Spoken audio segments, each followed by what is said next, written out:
Adanya kabar yang menyebut vaksin COVID-19 terindikasi kadaluarsa membuat Dinkes Banjarmasin bereaksi.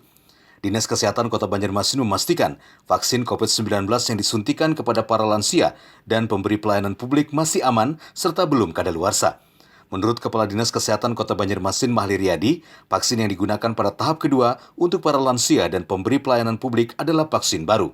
Semua vaksin yang digunakan di Dinas Kesehatan itu vaksin yang masih valid dan masih siap pakai.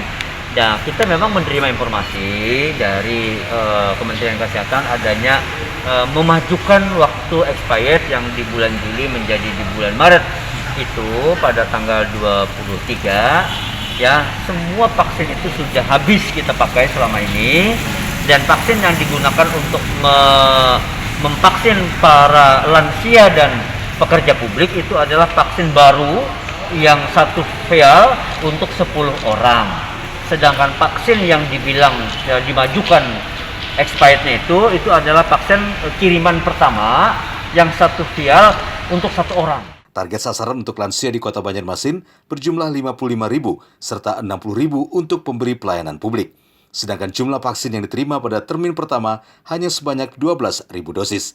Dari Banjarmasin, Dirgantara, Kalsel 1net.